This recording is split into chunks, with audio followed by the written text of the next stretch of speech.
Сегодняшний ролик про один из главных парадоксов нынешней России. Самая крупная категория жертв путинской системы отнюдь не оппозиционеры, не противники режима. Большинство пострадавших – это те, кто так или иначе доверился Путину. Тема эта масштабная, и начнем мы ее с очень локальной истории, которую подсветил известный журналист из Донецка Денис Казанский. Власти самопровозглашенной ДНР изъяли квартиру у 62-летнего диспетчера скорой помощи Елены Голиковой. В видеообращении та рассказала, что приобрела квартиру в Донецке в 2019 году. Договор купли-продажи был оформлен в соответствии с ДНРовскими нормами, сделку сопровождал местный нотариус. Однако в ходе нынешней войны власти ввели санкции против предыдущих владельцев жилья, которые фактически перешли на новую владелицу. Так, договор 2019 года задним числом признали ничтожным, а квартиру обратили в собственность Народной Республики. Сейчас идет суд. Елену Голикову пытаются выселить из уже отобранной у нее квартиры. Это не новость, что у дончан отнимают недвижимость. Но в случае с Голиковой есть особое обстоятельство. В 2014 году она персонально и по идейным соображениям принимала участие в установлении власти ДНР. По словам Голиковой, она тогда вступила в ряды прокремлевских активистов, захвативших здание Донецкой администрации в качестве медработника. Здание это затем стало домом правительства Народной Республики. И вот что с ней произошло спустя 11 лет. Для некоторых людей эта история стала поводом позлорадствовать.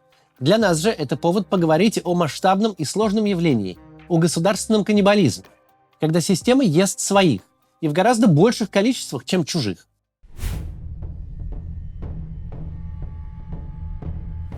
В описанной истории нельзя не обратить внимание. Граждане, признанные неблагонадежными, пострадали от ДНРовских властей в гораздо меньшей степени, чем активистка «Русской весны». Нет сомнений, что предыдущие владельцы квартиры, по всей видимости уехавшие из Донецка, были вынуждены продать ее по заниженной стоимости. Однако они остались хоть с какими-то деньгами, а Елена Голикова и без денег, и без жилья. Глава самопровозглашенной ДНР Денис Пушилин в своих программных заявлениях разделил дончан на две категории – уехавшие после 2014 года и оставшиеся. Для первых он предложил ввести презумпцию виновности. Раз уехали, значит неблагонадежные. Особенно, если уехали не в Россию, а куда-нибудь за рубеж. Эти однозначно предатели и точно спонсируют ВСУ. Тут и доказывать ничего не надо. А те, кто остались, настоящие герои. Только героям этим предусмотрены очень специфичные награды. С февраля 22 года в Донецке и окрестностях выгребли и убили в бессмысленных штурмах большинство местных мужчин старше 18 лет. Остальным достались отсутствие водопровода и канализации, необходимость набирать воду буквально в лужах, а также бесправие, постоянный передел собственности и всевозможные схемы отъема квартир. И в этом МММщик Пушилин весьма преуспел. Да, уехавшие из Донецка очень пострадали и многое потеряли, но оставшиеся потеряли гораздо больше. Еще один показательный случай, о котором малафеевский телеканал «Царьград» даже сделал отдельную передачу. Суть в следующем. Идейно заряженный житель Донбасса Александр Обухов в 2014 году вступил в Донецкое народное ополчение. В 2015 году он потерял ногу в бою против ВСУ. Несмотря на инвалидность, в 2022 году снова пошел воевать, причем добровольно. И даже, как говорит Царьград, совершил подвиг на передовой. Мать этого человека, Алла Валентиновна, такая же идейная.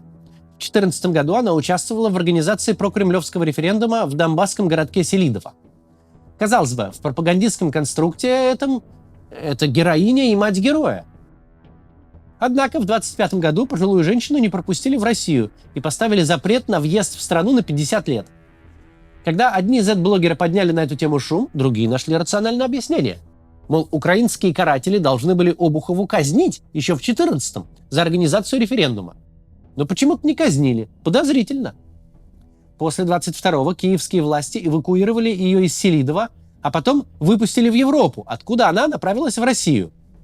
Что, мол, подозрительно вдвойне. Исходя из постов лояльных Z-блогеров, пропутинская пенсионерка оказалась буквально виновна в том, что ее в Украине не убили и не посадили. Справедливости ради, те военблогеры, которые не совсем конформисты, начали большую кампанию в поддержку этой Обуховой. Тот же Царьград подключился, и спустя несколько месяцев российские власти отменили свое решение и пустили ее в страну, и даже выдали российский паспорт. Однако история все равно показательная, и совершенно не исключительная. Недавно один из отцов-основателей ДНР и непосредственный участник полномасштабного вторжения 22 года Павел Губарев сообщил, в Россию не пустили его родного брата, близкого родственника, героя этой их русской весны, первого народного губернатора Донецка, выдворили в Беларусь. А потом депортировали и оттуда, поставив 75-летний запрет на въезд в Беларусь. Даже нашлась формальная причина. Он состоял в WhatsApp и в чате бывших одноклассников, присутствовали переписки, где была фотография с украинским флагом. Вот так вот. Сейчас перейдем к более близким нам событиям. Сначала небольшая коммерческая реклама. Посмотрите, пожалуйста.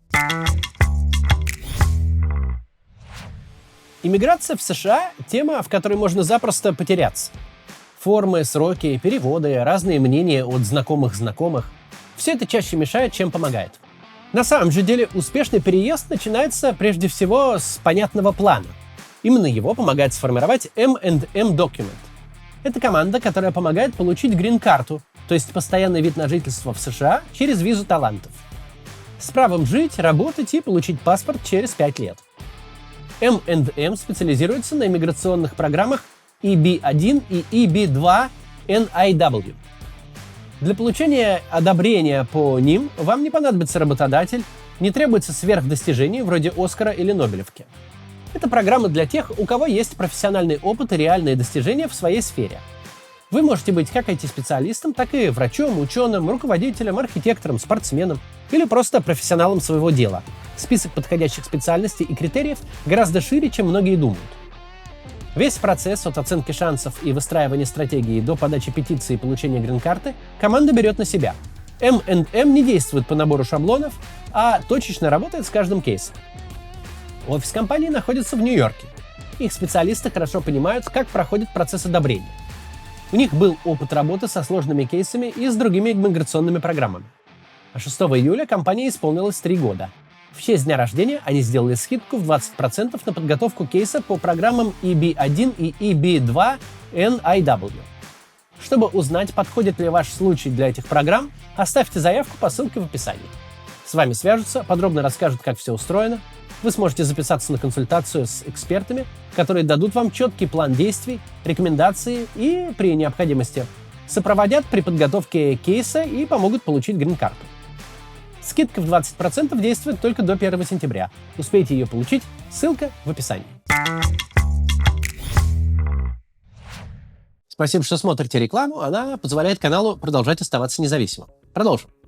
Перейдем к событию, которое гораздо ближе большинству россиян, к мобилизации, объявленной 21 сентября 2022 года. Это ключевой момент не только нынешней войны, но и всего времени путинского правления. Тогда случалось, что мужчин хватали и доставляли в военкоматы с применением грубой физической силы. Но таких случаев было не большинство. Как правило, человек получал повестку с требованием явиться в военный комиссариат для сверки документов. И перед ним вставал выбор – поверить государству и явиться, или выбросить просто эту повестку и никуда не являться, или бежать из страны.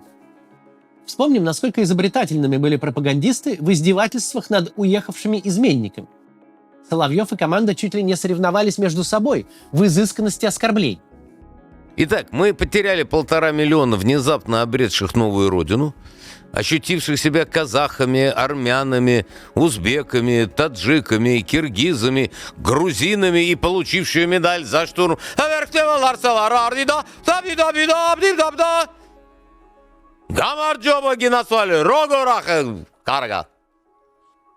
Они выучили все, что знали, но не нашли там необходимой еды для их изнеженных педерастическими сетями России магазинов. Пропагандисты также грозили героям Верхнего Ларса самыми страшными расправами. Да и чиновники тоже. Например, глава Госдумы Вячеслав Володин называл уехавших трусами и предателями, призывал законодателей подумать о наказаниях для них. Однако, когда волна мобилизации спала, многие из вынужденных релокантов вернулись в Россию, и ничего плохого с ними не произошло. Чего нельзя сказать о более лояльных гражданах, которые поверили государству, приславшему бумажку с подписью и печатью. В сентябре 22-го они пошли в военкоматы сверять документы и не вернулись оттуда до сих пор. Не считая тех, кого вернули домой в гробу или лежачим инвалидом. За доверие к власти люди были наказаны этой властью так жестоко, как не был наказан никто из ее противников. У мобилизованных нет даже тех минимальных прав, которые есть у заключенных. Заключенный хотя бы спит на матрасе, ест в столовой. Он не рискует ежесекундно лишиться конечностей, органов чувств или жизни. Уголовник может отбыть свой фиксированный срок и выйти на свободу, в отличие от мобилизованных. Кстати, тот же Соловьев со временем оставил в покое уехавших от мобилизации и стал оттаптываться на мобилизованных. Они, мол, сами виноваты, что оказались не готовы к войне и исполнению священного долга, а их жены, мол, это тетки, которые ничего не понимают. Тетка говорит: вот, моего верните домой. Чтобы что? Чтобы сделать что? А воевать кто будет? Пушкин? Или она просто хочет, чтобы всю страну подняли? Тоже вариант. Это важно зафиксировать. Те, кого осенью 22 года официоз называл героями и провожал под марш прощания славянки, эти люди оказались бессрочно лишены свободы, прав на жизнь и человеческое достоинство. Их семьи разрушены, дети растут без отцов, жены стали терпеть прямые оскорбления. А те, кто государству не поверил и защитился, в итоге, если и пострадали, то далеко не так сильно.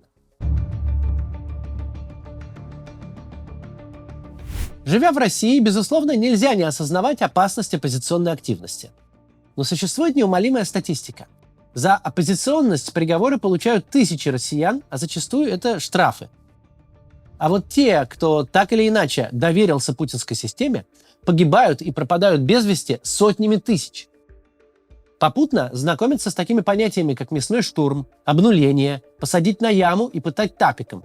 Тапик – это телефонный аппарат ТА-57, и в сети гуляют уже несколько записей его использования в армии не по прямому назначению. Да, нельзя умалять риски, которые грозят оппозиционно настроенным россиянам. Но стоило сказать и о тех, чьи риски выше. Помимо мобилизованных и контрактников, повышенные риски есть у чиновников и у лояльных Путину олигархов. Там тоже потери военного времени. Приговоры и раскулачивание поставлены на поток. Политически благонадежных, доказавших верность делам, репрессируют чаще, чем нелояльных. О чем мы много раз говорили в прошлых роликах в связи с кампанией непрерывных посадок и особым случаем бывшего министра транспорта Романа Старовойта. Выглядит это как один большой парадокс, но именно такая парадоксальность характерна для режима, слетевшего с катушек. Сталинский большой террор охватил все слои общества, но никого не истреблял так же рьяно, последовательно и жестоко, как преданных коммунистов. Можно смотреть в Википедии биографии сталинских партийных деятелей, гулять по ссылкам и засечь, как скоро ты наткнешься на человека, у которого дата смерти не 37-й и не 38-й годы.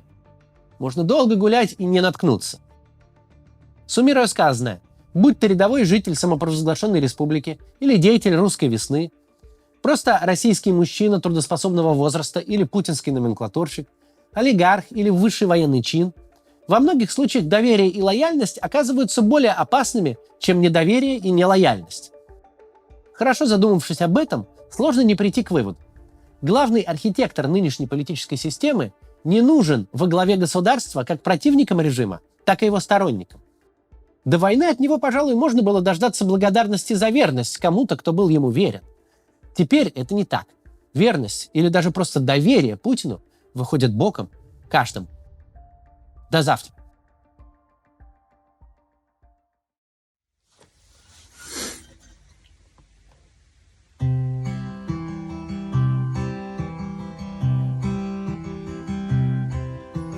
Ой, да то не волки воют за околицей, это вьюга затянула песню свою.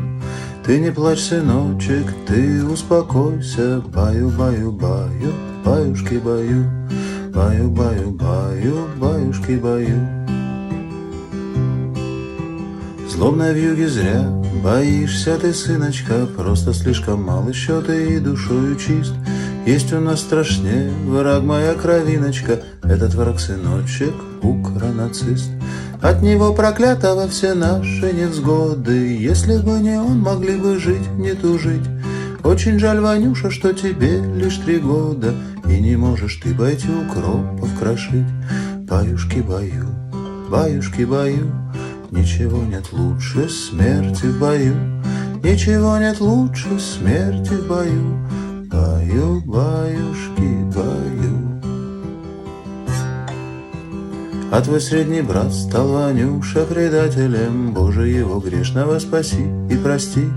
Не послушал Вань ни отца, ни матери, и специалистом стал каких-то IT. Его не отмолишь никакими молитвами, он теперь в Европе у сатрапа в плену. Коротает ночи там, небось, с содомитами, и не в Бога верует, а в сатану. Баю-бай, баю-бай, все враги подохнут, а мы попадем в рай. Все враги подохнут, а мы попадем в рай. Баю-бай, баю-бай. А братик твой старший ушел по контракту, родину не продал за латте и чизкейк. Постоял за други своя и за правду, а что плохое пишут про него, это фейк. А теперь героем воротился обратно, целых 9 месяцев страну защищал. Скоро мы ему установим оградку, и красивый памятник мэр обещал.